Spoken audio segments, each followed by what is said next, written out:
Welcome to the bold analysis. Oscar Sudi, the Kapseret Member of Parliament, has issued a statement in his Facebook page today. I want us to critically look at this message and interpret what exactly is his motive, or rather what he's talking about in this post. This is what Oscar Sudi has posted. I am finalizing on earth-shaking report that will expose government officers, majorly heads of procurement in parastatals, and ministries who are favoring their own companies under proxies to scoop multi-million government tenders. These well-known individuals are discriminating against and mistreating legit businessmen by locking them out of public government tenders despite being qualified. I'll be calling out these culprits one by one who have our ministries in a chokehold. So this is a threat, if not, it's just a threat of releasing a bombshell. Oscar Sudi is not your ordinary politician. Oscar Sudi speaks the mind of President Ruto.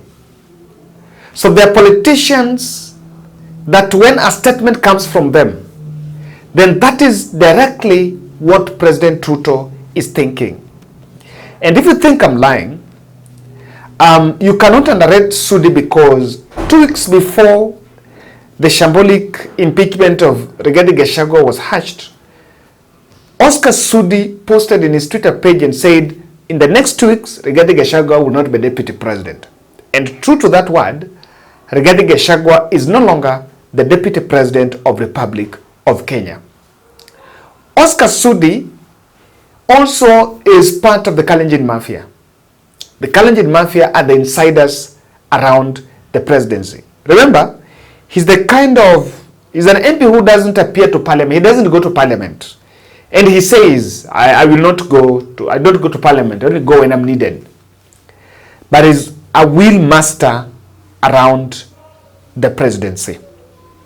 However, I don't see need, I don't buy the image of a whistleblower that Sudi wants to display in some government.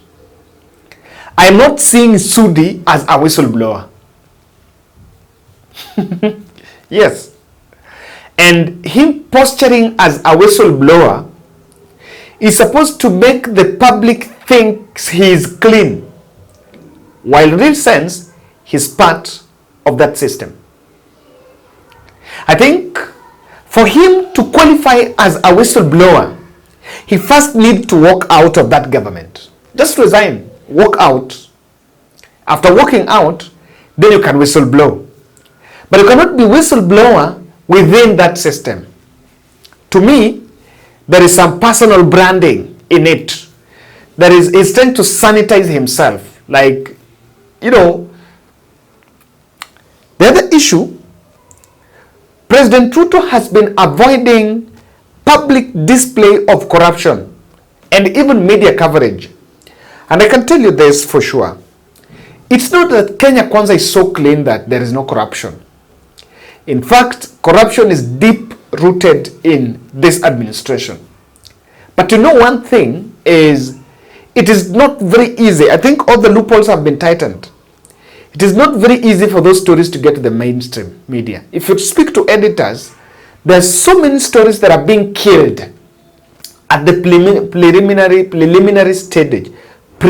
preliminary stages of their publications because of the influence from the higher officers.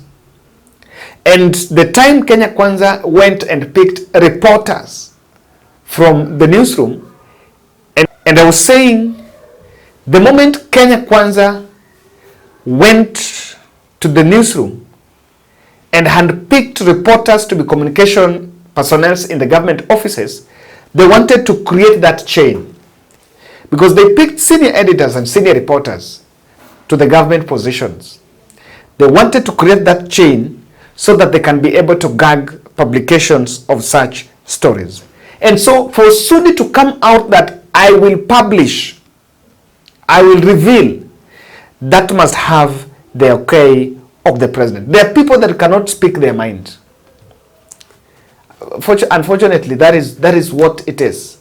The people that cannot tell you we are speaking our own minds. Because when they speak, people see the president. Before I interpret this whole story about exposing the bombshell, I would want to question this. And I would want to ask Oscar Sudi. Even if you expose it to us, you take it to the media, you tell the members of the public, who has the burden of executing it?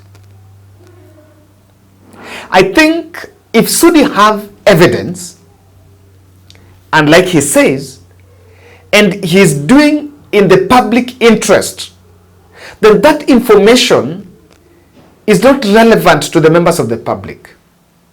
Unless we just want to profile and lynch state officials. That information should be made available to the investigative agencies. Because they are the people with the legal mandate to process such accusations. So even if you compile that report, the earth-shaking report, and give it to us, we will amplify it. We'll tell Wanjiku. But what will Wanjiku do? So I don't think telling us you are going to expose, that is even diversionary. Telling us we are going to expose is diversionary. To my end, and probably someone wants to portray government like we are just fair, so we are fighting corruption. If you want to help your boss fight corruption, you get wind of abuse of office and breach of procurement laws and processes, and you want to bring it to book, then that information best rests with the investigative agencies. Now, having said that, this is what is going on in Kenya Kwanza administration, and this is what I can see from Sudi's threat to expose the corrupt civil servants. Number one, there is a point of deal gone wrong. There is a deal gone wrong. Oscar Sudi is part and parcel of Kenya Kwanza administration. Oscar Sudi has also been getting some very lucrative tenders, even in this Nairobi. I'm told there was a garbage tender in Nairobi. So he has also been getting some tenders. Most probably here, he's playing a whistleblower after being a victim. And one thing I like with corruption, it fights back.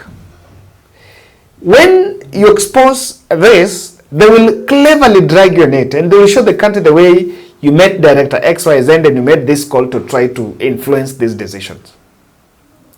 So, there is a point of, there could be a tender that people are fighting for, and it didn't go the way Oscar Sudi wanted it. So one of the things he's doing here, this is a threat to boost the bargain. Two things. Either he has missed a tender, or there is a lucrative tender in the offing somewhere, and probably the lobbying is underway. The informal lobbying is going on, and so he has just decided to boost his lobbying portfolio by going to social media and making the threat. Because I know, even those side of parastatals and all those oligarchs there, when they saw the post by Oscar Sudi, they will think, oh, the president have sent him. Now this coming after the Rigathi Gachagua impeachment, how do you take it? How do you take it? Heads of parastatals in the ministries are very small people. What Oscar Sudi is not saying, today if he is to release a list and we get cabinet members who are there, you know what we will look at? The media will not focus on those head of parastatals and procurement officials. The media will look at the ministries. In fact, Oscar Sudi cannot give us a bombshell about head of parastatals and procurement in departments. No. The whole document will have to be narrowed to a minister. It will not be narrowed to a minister, because that is the place where, that is the, it is the ministers who appear in parliament for even grilling. And if you ask me, there are two dockets that I can see on target here: transport and sports. Yes, transport and sport. Transport, sport, and energy. Here's the tattoo. Just go and make your research. There are very huge tenders there. I've also been trying to peruse nioni hata kama kuna mali wanataka books, even supplying a piece, some books, even supplying some handkerchief. I've really been camping in those websites.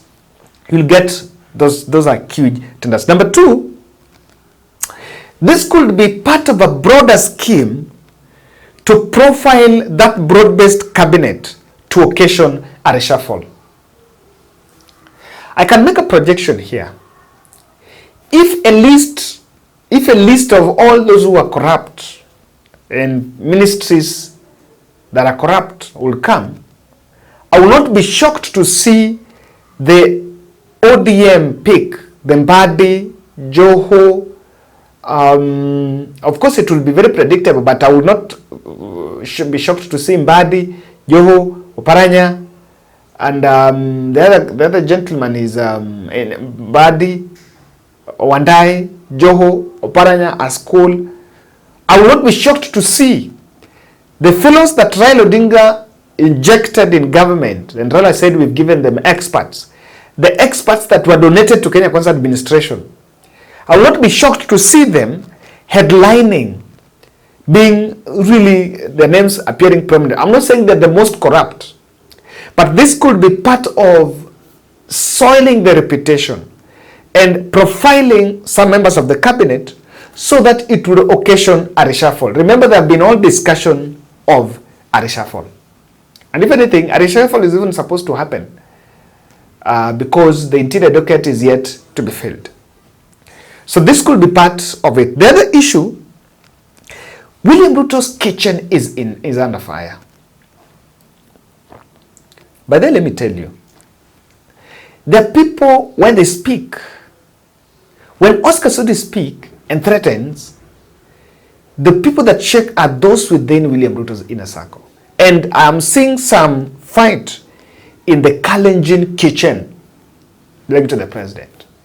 So if you ask, I'm seeing the Kipchumba, the Faruqi bet, the Kipchumba Murkomen, and the fellows like Chirchir, really really involved in a fight. This is also one thing you can see. And lastly, Sudi could be just backing because of waning influence. His influence is waning in the tender brokering. But then let me tell you, from the very first year 2022 when Kenya Kwanza was formed, Oscar Sudi was just a tender broker, jobs broker here, there. Unataka kuona rais, And people asking, when Ogola died, what was Sudi doing in State House? And probably people are even wondering, does he work from State House? What exactly does that mean? So tender brokering on behalf of some companies, and probably there is nothing is going to give the document. There is no document probably is going to give the government, the public. But I think the public will continue asking him for that document.